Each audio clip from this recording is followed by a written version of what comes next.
근데 제가 20대 중반에 이제 갑자기 건강이 나빠졌어요. 그래서 이제 병원에 가서 여러 가지 검사도 하고 고치려고 했는데 이상하게 이제 검사상은 아무런 이상이 없다는데 저는 이제 일상생활하기 힘들 정도로 몸이 많이 아픈 거예요. 그래서 이제 사실 좀 많이 좌절하고 그러던 차에 제 친구가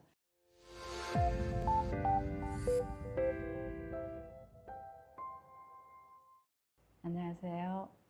오늘은 요즘 화제가 되고 있는 책을 쓰신 저자와의 만남을 가져보려고 합니다. 누구나 한 번쯤 살면서 가져봤지만 속 시원한 해답을 듣지 못한 여러 가지 질문과 그에 대한 답을 담고 있는 책, 삶과 영혼을 관통하는 백문백답을 쓰신 박윤미 작가님을 모시고 이야기 들어보도록 하겠습니다. 안녕하세요, 작가님. 네, 안녕하세요. 요즘 삶과 영혼을 관통하는 백문백답이 아주 인기가 높다고 들었습니다. 네. 간단하게 책에 대한 소개를 부탁드립니다. 네네. 이제 이 책은 그 불교에 관심 있는 분들이라던가 아니면 이제 불교 공부를 시작하시려고 하는 초심자들을 위한 대승불교 양호의 가르침을 담은 책입니다. 작가님께서는 몇 년 전에도 네. 내가 나보다 잘 살았으면 좋겠다라는 네네네. 책을 쓰셨는데요. 네네. 직장 생활과 네네. 아내 또 엄마로서의 네네네. 역할도 바쁘실 텐데 네네. 어떻게 시간을 내시고 책을 쓰셨는지 궁금합니다. 네네. 이제 저희 가족이 대가족이에요. 이제 구체적으로 저희 시어머님께서 이제 집안 살림을 거의 도맡아 해주셨고요. 이제 아이들도 어려운 일 있을 땐 또 자기들끼리 상의하고 이제 이렇게 하면서 이제 성장하다 보니 제가 좀 여유도 있었고 또 이 책은 이번에 저 혼자 이제 집필한 거는 아니고 선배 후배 도반들이 한 거의 10분 정도가 이제 나서서 이제 자료도 수집해 주시고 제가 쓴 부분에 대해서 교열도 해주시고 또 검수해 주신 선배님들도 계셔서 여러분들의 도움 덕분에 이제 책을 완성할 수 있었습니다. 작가님께서는 지금은 한의사로 활동하고 계시잖아요. 네네네. 네. 수학을 전공하셨다가 예, 예. 나중에 또 한의학을 공부하셨다고 네네네. 네. 들었는데요. 네. 한의학을 선택하신 이유가 있으신가요? 네네. 그 계기가 좀 있었습니다. 저는 이제 수학, 물리, 뭐 화학 이런 거 굉장히 좋아하던 이제 자연 계열 학생이었고 또 젊은 시절에는 이 현대 과학을 제가 엄청 이제 추종하는 이제 그런 성향이었습니다.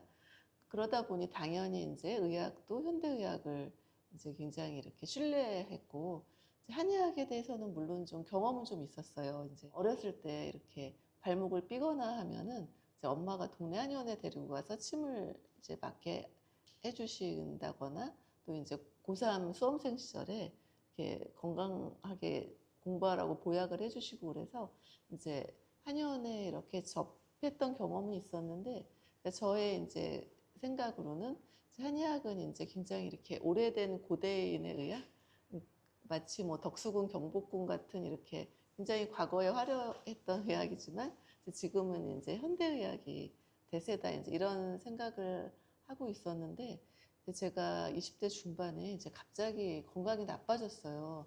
그래서 이제 병원에 가서 여러 가지 검사도 하고 고치려고 했는데 이상하게 이제 검사상은 아무런 이상이 없다는데 저는 이제 일상생활하기 힘들 정도로 몸이 많이 아픈 거예요.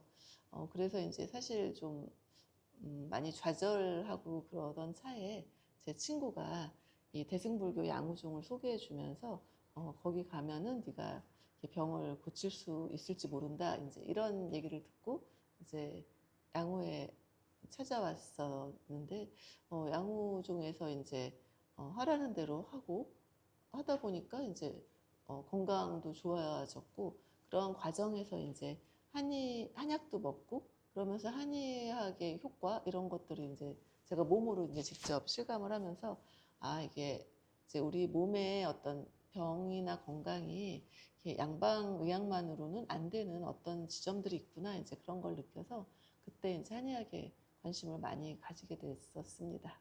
네, 네. 지금 불교적인 관점에서 환자를 네네. 보신다면요. 네네.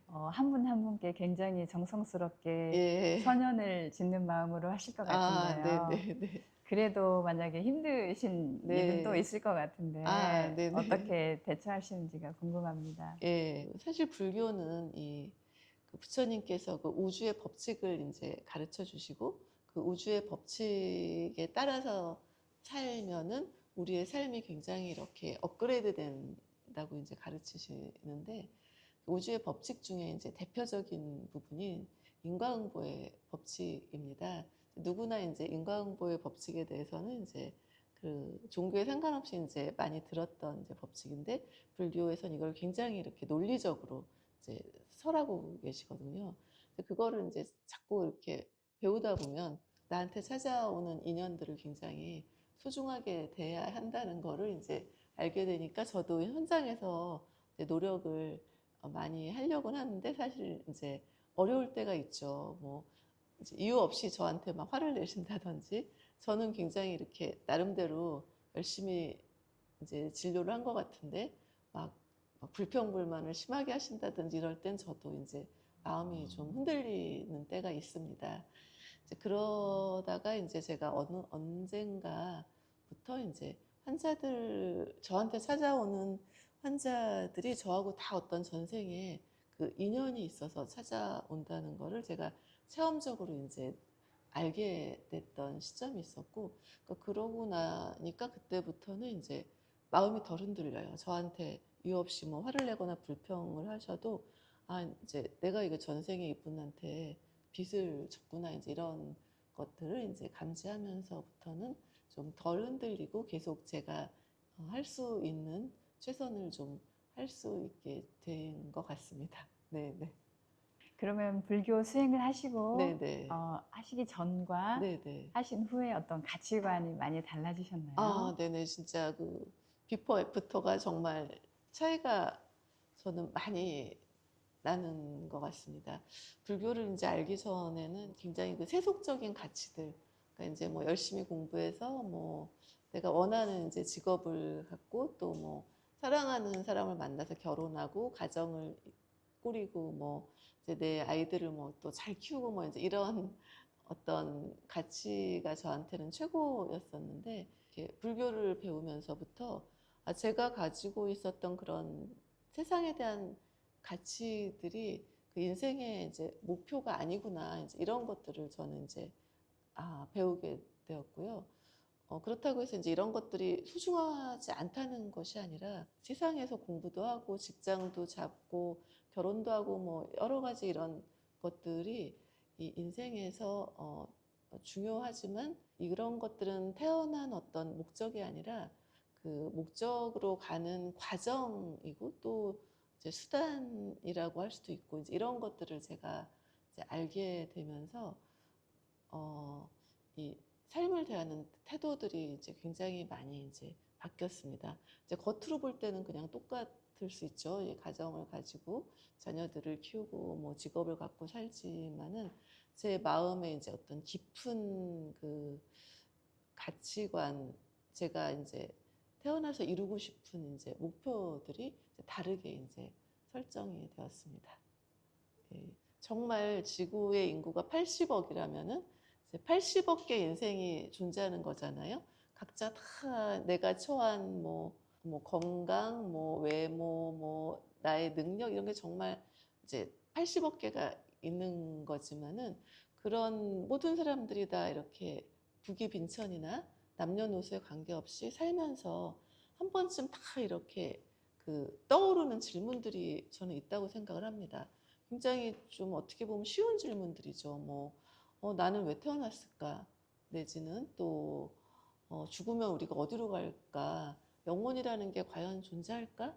뭐 이런 이제 그 질문들, 굉장히 어, 본질적인 질문들이라고 생각해요. 쉽지만 본질적이고, 그렇지만 그거에 대한 질문을 찾기는 정말 쉽지 않은 이제 그런 질문들을 한 번씩 떠오르는데, 사실 뭐 갖가지 철학책을 뒤지고 뭐 여러 가지 자기계발서를 보고 다양한 종교들을 그래서 그 해답을 찾고 싶어 하지만 이렇게 명료하게 답변이 되어 있는 거를 찾기는 상당히 쉽지 않은데 이제 이 책에서는 이제 누구나 한 번쯤 살면서 겪게 되는 이제 떠오르는 이제 그런 질문들을 굉장히 명확하고 논리적으로 이렇게 답이 주어져 있습니다.